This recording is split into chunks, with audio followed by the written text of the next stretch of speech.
Good morning everyone. तो आज हम बात करेंगे पाइथन के सबसे पहले और सबसे ज़्यादा यूज होने वाला फंक्शन के बारे में, जो कि है आपका प्रिंट फंक्शन। ठीक है, ये आपको सिंपल लगेगा। क्यों? क्योंकि आप जानते हो कि प्रिंट फंक्शन के अंदर आप कुछ लिखते हो तो ये बस आपको डिस्प्ले कर देगा आपके टर्मिनल पे, राइट।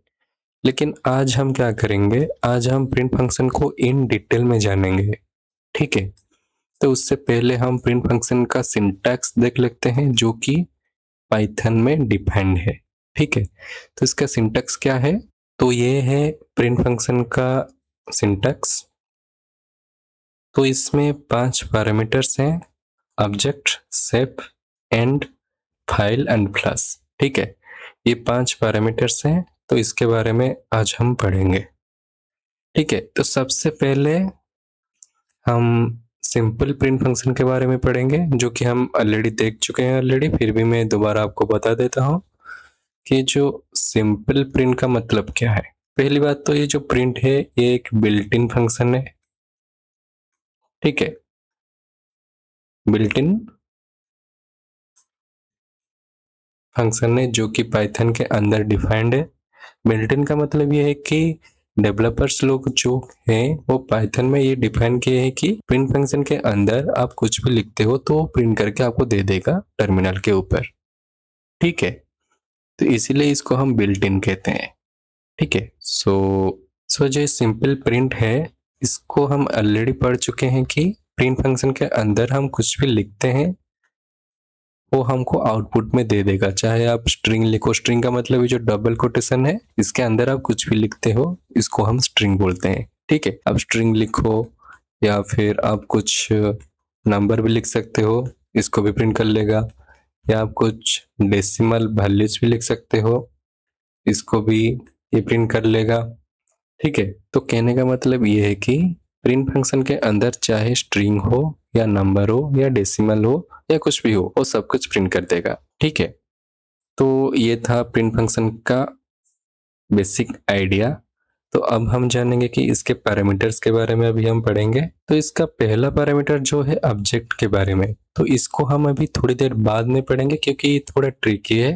तो उससे पहले हम शेप के बारे में, एंड के बारे में पढ़ लेते हैं। ठीक है, तो पहले हम शेप के बारे में पढ़ेंगे। जो शेप है इसका मतलब है सेपरेटर। शेप का फुल फॉर्म है सेपरेटर। ये क्या कहता है? ये कहता है कि what comes between multiple items. ठीक है, ये कहता है कि मल्टीपल आइटम्स के बीच क्या आएगा। अगर मैं कुछ ऐसा लिखता हूं, print he is learning Python. ठीक है, अगर मैं कुछ ऐसा लिखता हूं तो ये मुझे आउटपुट में क्या देगा? अब जानते हो ये आउटपुट में क्या देगा? He is learning Python, he is learning Python, ये मुझे आउटपुट में दे देगा।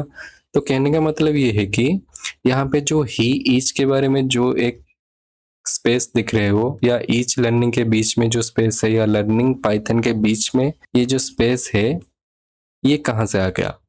मैंने तो प्रिंट फंक्शन के अंदर कोई स्पेस को प्रिंट करने के लिए कुछ नहीं दिया, तो ये स्पेस कहाँ से आ गया?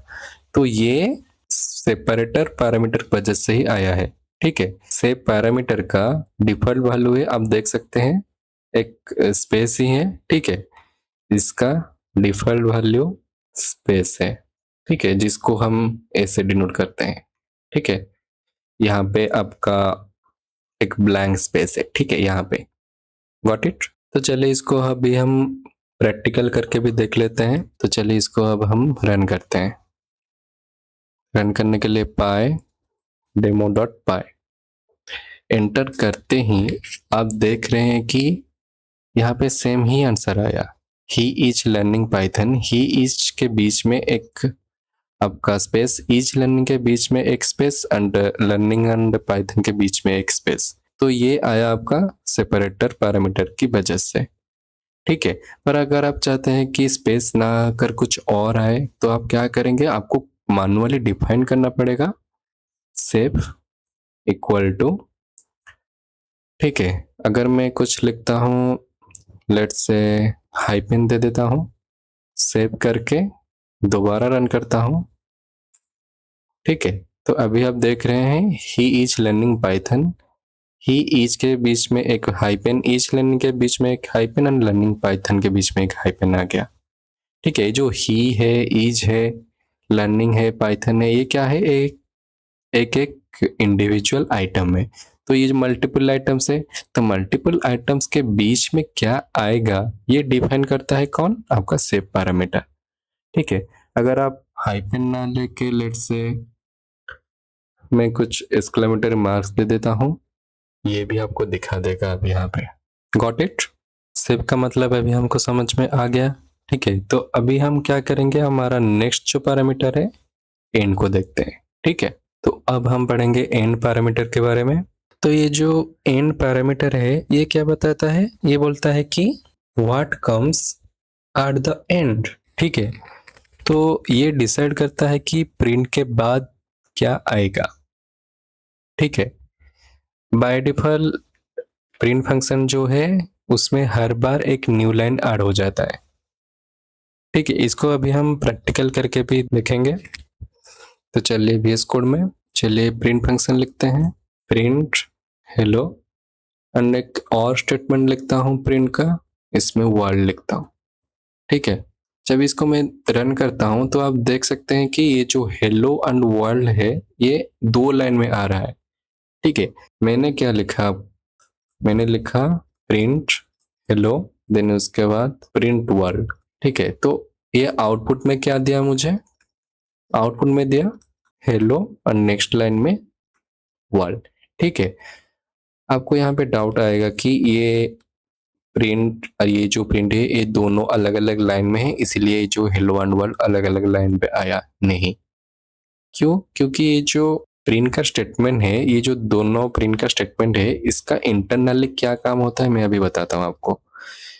प्रिंट हेलो, ठीक है, ये जो एंड पैरामीटर है ये इंटरनली काम करता है, end equal to slash n. ठीक है, एंड दूसरा ये जो है प्रिंट वर्ल्ड, यहाँ पे भी end equal to slash n. ठीक है, तो ये जो स्लैश एन है इसका मतलब है न्यू लाइन। न्यू लाइन का मतलब क्या हुआ, अगर हम यहाँ पे कुछ लिखते हैं, ठीक है, न्यू लाइन का मतलब क्या है, हम नेक्स्ट लाइन में जाके कुछ लिखेंगे। ठीक है, न्यू लाइन का मतलब सिंपल सा यही है। जब हम प्रिंट करते हैं हेलो और नेक्स्ट में वर्ल्ड प्रिंट करते हैं, तो इंटरनली पहले जो प्रिंट फंक्शन था उसमें एंड पैरामीटर जो था उसमें बाय डिफॉल्ट उसका वैल्यू होता है स्लैश एन, जिसका मतलब है न्यू लाइन। जैसे ही इसको टर्मिनल देखता है प्रिंट करने के लिए, तो यहाँ पे देखता है कि यहाँ पे स्लैश एन आ गया, तो मैं नेक्स्ट जो इन्फॉर्मेशन प्रिंट करूंगा वो नेक्स्ट लाइन में आना चाहिए। ठीक है, तो इंटरनली ये जो हेलो वर्ल्ड का आउटपुट ऐसा आया आपको, हेलो पहले लाइन पे, दूसरी लाइन पे वर्ल्ड आया, तो ये क्यों आया, ये end equal to slash n वजह के आया।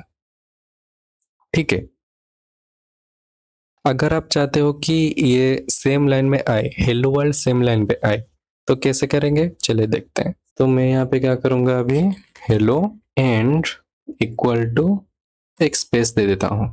ठीक है, नीचे देने का कोई जरूरत नहीं क्योंकि मैं हेलो के बाद वर्ल्ड लिखना चाहता हूँ। ठीक है, अब देना चाहो तो दे सकते हो, कोई बात नहीं।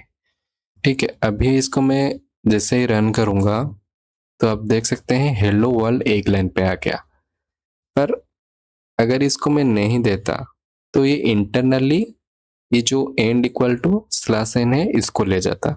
ठीक है, जिसके वजह से हेलो एंड वर्ल्ड दो अलग अलग लाइन पे आएगा।